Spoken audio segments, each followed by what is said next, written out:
Paz e luz, paz e amor, vocês estão sintonizados com a RAM. Eu sou seu radialista Aroni.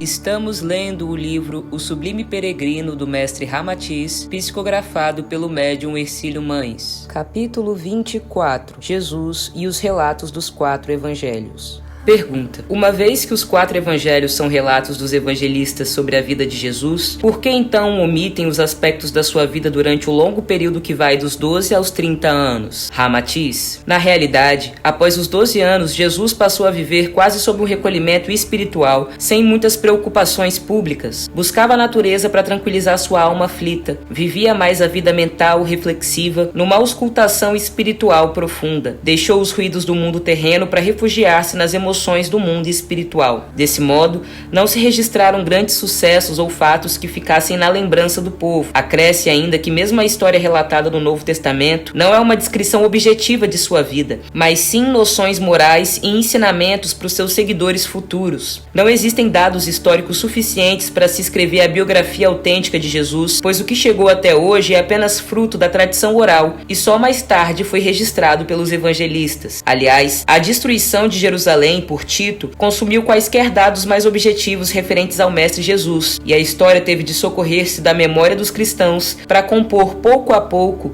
um relato, aliás, eivado de fantasias, opiniões e digressões pessoais, embora tudo sob um fundo poético, místico e certa unidade que lhe exalta a figura messiânica. Quando Jesus completou 19 anos, José de Arimateia interessou-se profundamente por aquele jovem místico, inteligente, generoso e cuja vida era diametralmente oposta aos interesses do mundo. Então fê-lo ingressar nos ambientes onde se estudavam e se faziam comunicação com os mortos, fenômenos ocultos que naquela época eram conhecidos por cabala. Jesus devotou-se profundamente a essa doutrina que lhe era eletiva, desafogando seu espírito no intercâmbio espiritual. Durante o dia procurava auscultar todas as criaturas que defrontava na existência e à noite entregava-se aos estudos esotéricos. Mesmo quando por diversas vezes tentou emprego em Jerusalém, sem quaisquer êxito técnico ou prático, jamais abandonou suas investigações do mundo oculto, nem se afastou do contato de José de Arimateia. Em verdade, dos 12 aos 30 anos, Jesus pareceu evitar qualquer aparecimento no cenário do mundo profano, como se desejasse mobilizar todas as forças para o desiderato final do Calvário. Por isso, ninguém lhe encontra feitos de realce ou movimentos ostensivos que marcassem sua figura no ambiente comum do povo e se fizesse algo importante para a história situá-lo em destaque. No entanto, se a história profana ignorou a presença do Mestre no cenário do mundo terreno, jamais alguém na tradição histórica assumiu o vulto moral da personalidade de Jesus.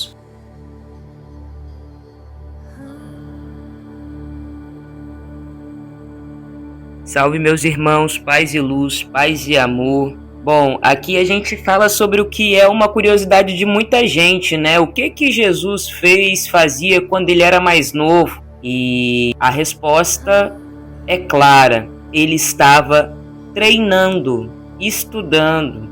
Ele estava em recolhimento profundo, espiritual, aprendendo. Eu acho que a nossa sociedade ela é muito imediatista, né? A gente tem muita sede de chegar em algum lugar logo. Isso é a educação da nossa cultura ocidental. Com muita frequência, a gente quer pular as etapas. Então, muitos ficam se perguntando por que Jesus não apareceu antes, por que a gente não sabe dele antes. Ele simplesmente começou a sua obra aos 30 anos e é como se ele não tivesse existido antes, porque não há relatos. Bom, basicamente é isso mesmo. O que a história nos mostra é que a missão pública de Jesus começou aos 30 anos, foi até os 33, e antes era estudo. Antes ele tinha que treinar, se aprofundar dentro dele mesmo, se fortalecer em sua moral espiritual, fortalecer a sua conexão com os guias, os mentores, com Deus, fortalecer seu conhecimento, fortalecer a si próprio para fazer o que ele viria a fazer aos 30 anos. É porque há uma má compreensão nossa. Veja, não era do intento de Jesus ficar famoso, vamos dizer assim. Jesus veio numa missão espiritual. E em algum momento a gente compreende que o despertar espiritual e que a eternidade, que é a vida que o espírito vive realmente, a vida eterna, a vida cósmica, isso não tem nada a ver com materialidade. A experiência material, na verdade, é uma fração da vida eterna do espírito, dentre tantas experiências materiais que ele teve e terá. Faz todo o sentido do mundo Jesus ter se recolhido para viver uma vida espiritual profunda, em vez de ficar para lá e para cá fazendo, só fazendo, só fazendo. Esse fazer excessivo, fazer, que quer contabilizar os feitos de algo ou de alguém, de uma figura, para ver se essa figura realmente merece um título, realmente merece um reconhecimento. Isso não tem nada a ver com espiritualidade. Isso tem mais a ver com a forma que a nossa humanidade faz as coisas. É uma humanidade que superestimula essa energia yang, e durante o tempo de desenvolvimento, o mestre, ele fortaleceu a energia yin. Em vez disso, o mestre optou pelo recolhimento para que ele pudesse entender a nível profundo fazer o quê? Fazer como? Fazer quando? Por que fazer? O que pauta o meu fazer? Quais são os estudos que eu devo ter em minha alma para fazer esse fazer da melhor forma possível?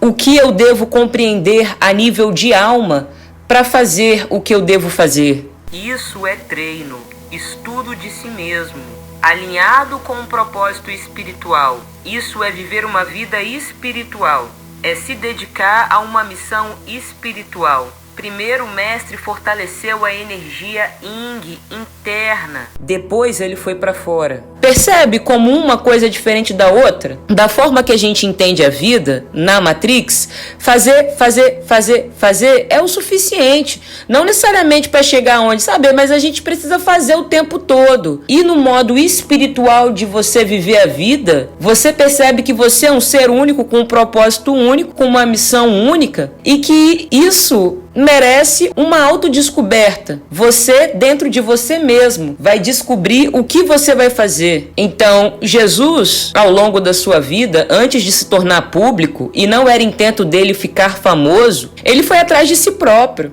Ele foi atrás da conexão espiritual profunda dele com Deus. Ele buscou conhecimento, sim, e ele peregrinou muito sozinho, e tem livros que contam isso. Fora das fontes oficiais, históricas, você vai achar depoimentos, documentos, registros que vão narrar por onde Jesus passou para buscar conhecimento. O mestre, tendo conhecimento de que a vida espiritual é eterna e de que a matéria é só uma fração de segundo na vida eterna do espírito, ele realmente não estava preocupado em se mostrar logo. Ele realmente estava preocupado em fazer o que ele tinha que fazer com objetividade da melhor forma possível. Então ele se preparou profundamente, ele estudou, ele meditou, ele se recolheu. Vamos pensar que a primeira parte da vida do mestre foi muito um estímulo da energia yin interna, de recolhimento e silêncio, e que a segunda parte da sua vida foi sobre a manifestação da energia yang, colocar para fora tudo aquilo que foi aprendido por ele ao longo da sua vida, já fortalecido, já com estudo, já treinado. A nossa sociedade, ela criou uma configuração, um estilo de vida que não é sustentável para corpos biológicos e muito menos para seres espirituais. Fazer ao ponto de você negligenciar o seu autocuidado, a sua saúde mental, a sua saúde física, a ponto de você se sentir culpado quando você está descansando ou relaxando. Isso é realmente muito tóxico. Nenhum ser da natureza vive bem assim. E a gente deveria realmente refletir profundamente sobre a forma que a gente está vivendo a nossa vida. E todo dia eu trago isso no canal, entendeu? Porque é imediato, é urgente. A forma que a gente vive a nossa vida não é sustentável. E aí, quando a gente se depara com um ser espiritual, com um mestre que tem a energia yin e yang alinhadas e que simplesmente manifesta a consciência divina, em plenitude, e aí você vai perceber o como é diferente de um ser humano que está escravizado na Matrix, um ser espiritual que vive a vida em plenitude. Nossa primeira sentença é julgar o mestre. Como Jesus foi julgado pelos seus irmãos porque ele não conseguia ficar num trabalho. Mas na verdade, quem está se maltratando somos nós, vivendo a vida da forma que a gente vive. Fica aí o recado. Eu sou seu radialista Aroni, vocês estão sintonizados com a RAM. Câmbio desligo.